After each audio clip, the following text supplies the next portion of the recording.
la REF 24 qui est ici, avec énormément de personnes qui viennent nous parler tout au long de cette journée. C'était le cas hier également. Pour une édition de la REF qui se passe sous les meilleurs auspices, on en discutait avec notre invité il y a quelques instants, le soleil est toujours présent au-dessus de la REF, ça tombe bien ici. C'est superbe au niveau de l'hippodrome de Longchamp où on se trouve, avec ce plateau sur lequel on parle de technologie et IA tout au long de cette matinée en direct. Et on va le faire à nouveau avec Lucie Finet. Bonjour Lucie. Bonjour Bertrand. Vous êtes la directrice adjointe de la mission French Tech. Alors, je ne sais pas si vraiment il faut présenter la mission French Tech, en fait, parce que là, je pense que tout le monde...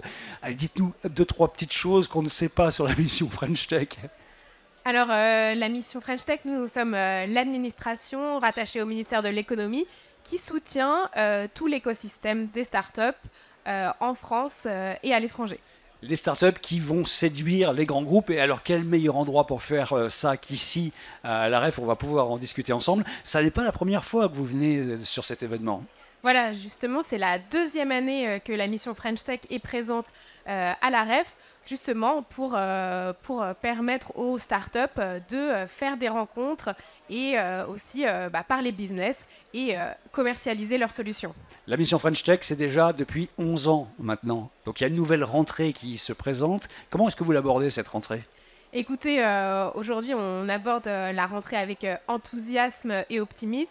On surfe aussi sur la joie et l'enthousiasme qu'il y a pu avoir pendant les Jeux cet été, où de nombreuses de nos startups ont pu justement rendre possible cette fête, et ça va continuer avec les Paralympiques. Alors vous avez un programme que vous avez lancé, auquel vous tenez beaucoup, qui s'appelle « Je choisis la French Tech » en fait. Et il s'agit notamment pour les grands groupes, ça tombe bien ici, pour les grandes entreprises, pour les administrations françaises, de faire appel à la richesse des startups françaises. D'abord, pourquoi vous avez fait ça et quel était vraiment précisément le trou dans la raquette qui nécessitait ce programme ? Oui, alors c'est intéressant parce que quand on interroge nos startups, on voit que la commercialisation de leurs solutions, c'est vraiment leur préoccupation numéro 1 avant les questions de financement et d'internationalisation. Et paradoxalement, on voit que les mondes des administrations, des grands groupes et des startups ne se parlent, ne communiquent pas beaucoup. Et du coup, on s'est vraiment dit que notre rôle en tant qu'État, c'était de mettre tout le monde autour de la table et justement d'accélérer les échanges et de rendre possible finalement les collaborations. Est-ce que vous avez le sentiment que ça bouge ? Parce que c'est un sujet qui est assez ancien, cette relation entre les grands groupes et les startups, particulièrement en France. On a le sentiment quand même que ça évolue au fur et à mesure. Est-ce que ce sont des endroits comme ça qui permettent de le faire ? Et quels sont finalement les indicateurs qui vous montrent que ça bouge dans le bon sens ? Alors oui, ça bouge. Bien sûr, ça pourrait bouger plus vite. Mais voilà, le fait qu'on vienne une deuxième fois à la REF, c'est aussi un signal fort. On a lancé ce programme il y a à peu près 1 an et demi et on a déjà plus de 500 entreprises et presque 90 institutions et administrations qui se sont engagées justement pour doubler les commandes auprès des startups, que ce soit des achats publics et privés. Donc vraiment, ça va dans le bon sens. Et puis surtout, on cherche aussi à mesurer chaque année pour justement pouvoir quantifier les progrès, que ce ne soit pas seulement des beaux discours. Et pour ça, on s'appuie sur le médiateur des entreprises qui va publier un observatoire des relations grands groupes et start-up chaque année. Vous avez lancé l'accompagnement de 120 startups sélectionnées chaque année, ça c'est depuis 5 ans avec la mission French Tech, ça s'appelle le Next 40 120. Il y a eu une édition donc 2024 qui a été présentée à Vivatech il y a quelques semaines. En fait, les lauréats, les 120 lauréats, ils ressemblent à quoi ?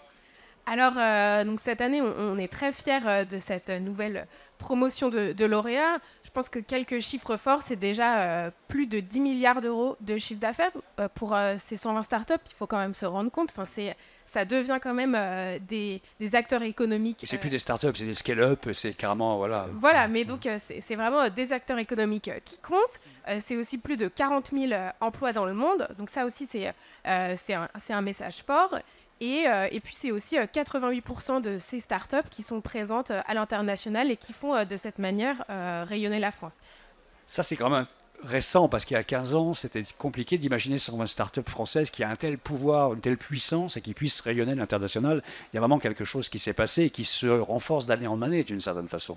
Oui, et c'est ce qui est quand même très réjouissant, c'est de voir qu'en France, en mettant finalement tout l'écosystème, que ce soit les fonds d'investissement, les acteurs institutionnels, les administrations. En fait, tout le monde a poussé dans la même direction justement pour faire émerger un écosystème beaucoup plus divers qui est au-delà des acteurs de plateformes B2C qu'on pouvait voir au début.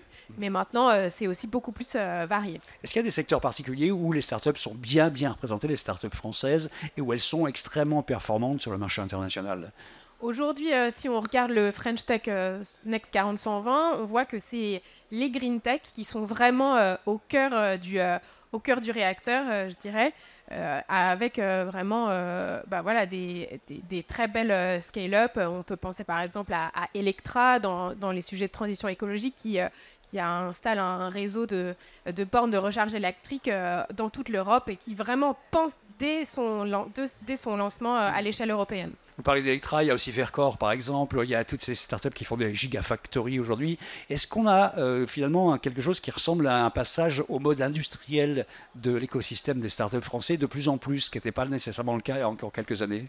Je pense qu'en effet, il y a une transition vers les startups industrielles. Aujourd'hui, les startups industrielles représentent 20% des startups. Et puis, on voit qu'elles cherchent à installer des usines, des gigafactories. Justement, on peut penser à Vercor, à Dunkerque, qui va employer plus de 2000 personnes. C'est quand même énorme. On a aussi une autre licorne dont on est très fier, Exotech, qui produit des robots industriels. Vraiment, c'est un sujet qui est clé et c'est aussi pour ça qu'on a développé, qu'on a lancé l'an dernier ce programme French Tech 2030 qui justement accompagne toutes ces startups qui sont autour d'innovations de rupture. On a affaire à des startups qui ont des projets qui sont d'envergure, qui sont de mode industriel, qui nécessitent beaucoup d'argent, et il y a de l'argent qui arrive en face. Donc finalement, il y a une forme de maturité qui a l'air d'être là maintenant pour les startups.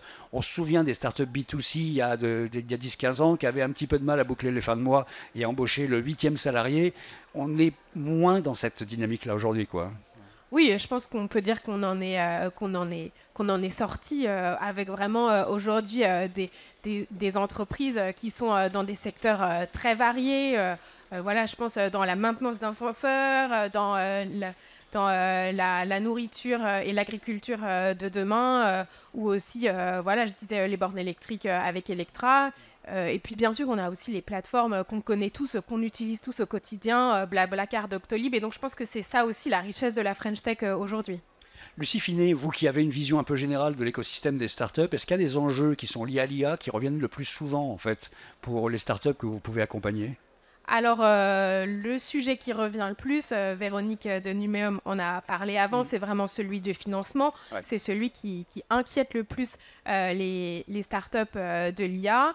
Et puis, on voit que malgré tout, aujourd'hui, les pouvoirs publics, l'administration s'engagent. Il y a le plan France 2030 qui a vraiment été là pour justement augmenter significativement les investissements. Il y a aussi eu toutes les annonces faites par le président de la République au mois de mai dernier, avec vraiment une vocation aussi d'acculturer et de former le plus de gens possible dans les entreprises pour justement que l'IA soit adoptée et que ça soit un levier de productivité pour la France. Ici, c'est le bon endroit pour voir des grands groupes, des grandes structures françaises, en fait, étatiques, pourquoi pas.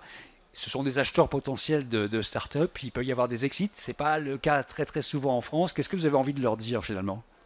Aujourd'hui, j'ai envie de dire à tous les gens présents à la REF, osez, allez rencontrer les gens, découvrez les solutions des startups, formez-vous aussi, faites tomber les barrières, allez rencontrer des gens, laissez-vous surprendre parce que les solutions des startups françaises sont là pour vous accompagner dans votre transformation et dans la transition que vous devez mener dans vos entreprises et dans les administrations. Bon, il faut que le message se répande dans les années voilà. Comme ça. On y travaille. Je sais que vous avez travaillé, il y a une étude qui est sortie en fait sur ces relations entre les startups et les grands groupes. Pouvez-vous nous en dire un petit mot ? Ça dit quoi ?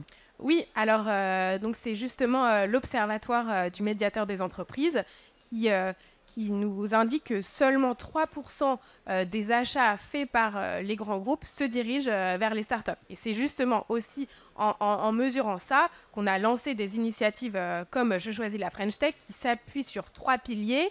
Le premier pilier, c'est vraiment les rencontres entre les grands groupes, les startups et les administrations, mettre tout le monde autour de la table, venir à la REF et faire ça dans toute la France. Le deuxième, c'est celui de la formation, parce que comment collaborer si on ne se connaît pas chacun a sa manière de travailler, ses contraintes, et donc c'est vraiment essentiel de pouvoir aussi se connaître pour collaborer. Et puis le dernier, c'est communiquer pour valoriser en fait ces collaborations qui ont été pas forcément faciles mais fructueuses et donner envie aux autres entreprises de s'engager dans ce mouvement pour créer ce réflexe start-up.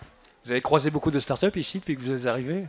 On en a vu beaucoup sur notre stand et puis il y en a quelques autres qu'on revoit au fil des événements. Bon, c'est facile de vous repérer dans les allées parce que, évidemment, ce petit coq de la mission French Tech. Merci beaucoup, Lucie Finet, d'être passée sur ce plateau. Bertrand. Merci à vous d'être venu parler donc de cette relation qui est parfois compliquée, en tout cas toujours valorisante et de plus en plus valorisante entre les entreprises et les startups. Et il faut que ça séduise, il faut vraiment que les startups séduisent. On continue sur ce plateau dans un instant avec le président de CCI France, il s'appelle Alain Di Crescenzo, et on va parler avec lui de l'accompagnement IA pour les TPE, PME qui ont bien besoin également, on en parlait déjà tout à l'heure un petit peu avec Numéob, d'être mises à jour sur les possibilités qu'elles ont, notamment avec les IA génératives. Ce sera dans quelques secondes, restez avec nous.